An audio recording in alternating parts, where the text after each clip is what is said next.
یہ چرن، یہ پرن، یہ تدبیر شمس و قمر، یہ سب کچھ آپ کے لیے بنا ہے۔ کیوں آپ کے لیے بنا؟ ایسا کیا ہے ہمارے اندر، ایسا ہم کیا ہیں کہ اللہ ہمارے لیے یہ سب کچھ کر رہا ہے؟ کیونکہ میں نے اس کائنات میں ہر شے کو تیرے لیے بنایا، لیکن اگر کسی کو میں نے اپنے لیے بنایا ہے تو وہ تیرے وجود کو بنایا ہے۔ ہماری ویلیو اسی لیے ہے کیونکہ ہم اللہ کے لیے بنے ہیں، تبھی کہا کہ انا للہ و انا الیہ راجعون۔ تم اللہ کی طرف سے ہو اور واپس بھی کس کی طرف جاؤ گے؟ اللہ کی طرف جاؤ گے۔ یہ جو ہمارے ماں باپ ہیں یہ ہمارے جسموں کے ماں باپ ہیں، ہمارے روحوں کے ماں باپ نہیں۔ ایک باپ اولاد کو کیا دیتا ہے؟ جسم دیتا ہے۔ ایک ماں بچے کو کیا دیتی ہے؟ جسم دیتی ہے۔ وہ نطفے کے ذریعے سے، ماں دودھ کے ذریعے سے بچے کو بڑا کرتی ہے۔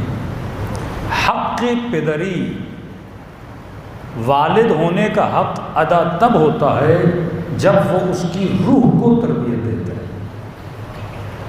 حق انسانی تب ادا ہوتا ہے جب وہ اس کی روح کو تربیت دیتا ہے۔ کوئی باپ یہ بولے کہ میں نے بچے کو اسکول میں بھیجا، میں نے کپڑے لے کر دیے، میں صبح سے شام تک محنت کر کے اس کے لیے کھانا لاتا تھا، یہ حق حیوانی ہے۔ کیونکہ جسم اگر دیا ہے تو اس کی ضرورتوں کو بھی تو نے ہی پورا کرنا ہے، کیونکہ جسم تو نے دیا اس کو، وہ پیدا ہی نہ ہوتا۔ اگر مرد اور عورت نہ ملیں تو بچہ وجود میں ہی نہ آئے، کیونکہ تیری وجہ سے تو سبب تھا۔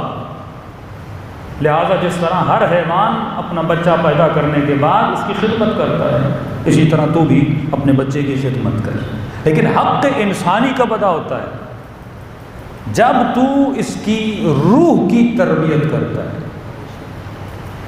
جب تو اس بچے کو ایسا بنائے جیسا خداوند متعال نے تجھے کہا ہے۔ کیونکہ جسم کے ساتھ اللہ ایک عظیم چیز بھیج رہا ہے جس کا نام ہے روح، جس کی نسبت کسی نبی کی طرف نہیں ہے، کسی ولی کی طرف نہیں ہے۔ روح بشر کی اگر نسبت ہے تو اللہ اپنی طرف دیتا ہے، وَنَفَخْتُ مِن روحی، میں نے اپنے وجود سے اس کے وجود میں نفخہ ڈالا ہے۔ مطلب آپ سب کے وجود میں خوشبو پروردگار عالم ہے۔ ہم کبھی خدا سے جدا ہو ہی نہیں سکتے کیونکہ ہم سب میں نفخہ پروردگار عالم ہے۔ اب یہ تیرا اختیار ہے، الامر بین الامرین، تو حیوانیت اور انسانیت کے بیچ میں ہے، تو جبر اور اختیار کے بیچ میں ہے۔ تیرا کمال یہ ہے کہ تو حیوانیت کی طرف جا سکتا تھا، لیکن تو اپنی حیوانیت کو روک کر انسانیت کو اختیار کر کے اپنا درجہ ملائکوں سے بلند کر دیتا ہے۔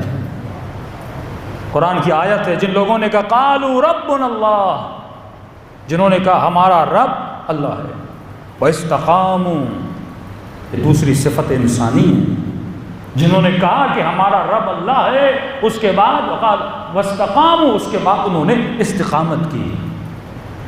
تو انسان بننے کے لیے استقامت کا ہونا ضروری ہے، کربلائی بننے کے لیے استقامت کا ہونا ضروری ہے۔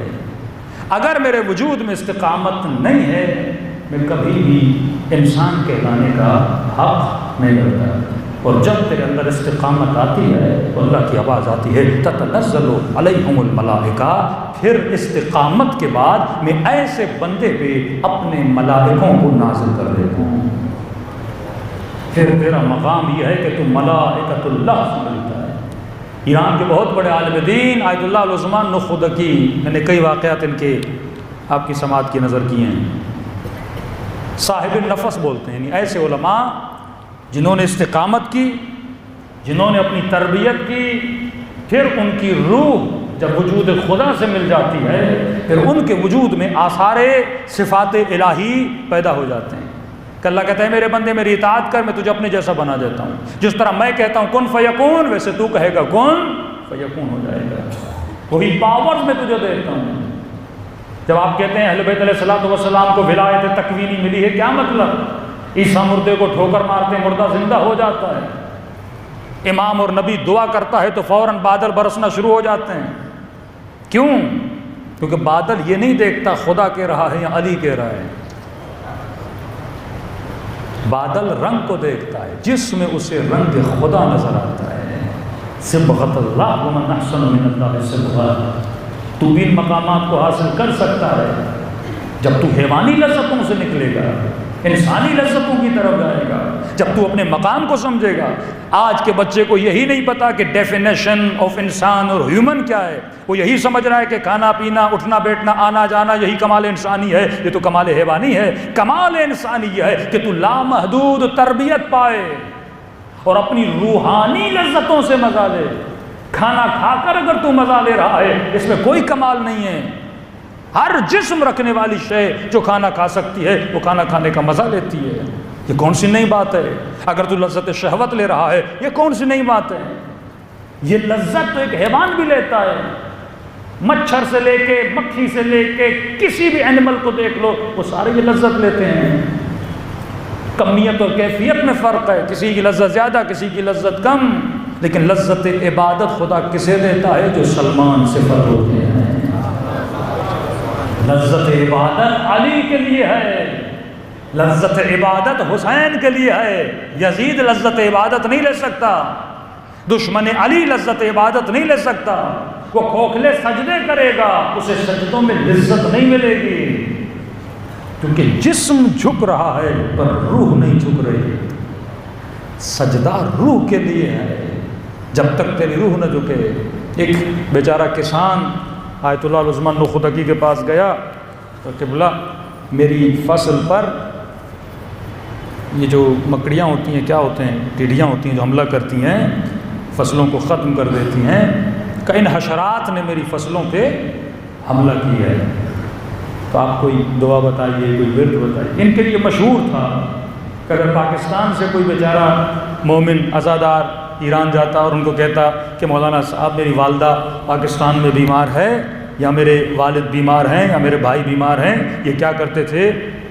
نخود یعنی چنے دیتے تھے، یا کبھی انجیر یا کبھی کھجور دیتے تھے، اور اس پہ ایک دعا پڑھتے تھے، کہتے تھے تو یہاں کھا لے، تیری ماں کو شفا وہاں مل جائے۔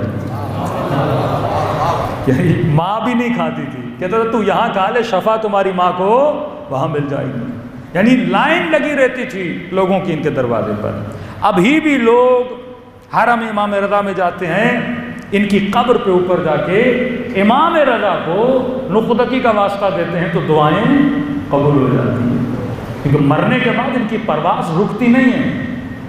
جو علماء، زہداء آپ دیکھتے ہیں، آغا بہجت جیسی شخصیات، مقدس اردبیلی جیسی شخصیات، یہ نہیں کہ آپ کا سفر رک جاتا ہے، یہ سفر علم، یہ سفر نور، یہ سفر معرفت مرنے کے بعد بھی جاری رہتا ہے۔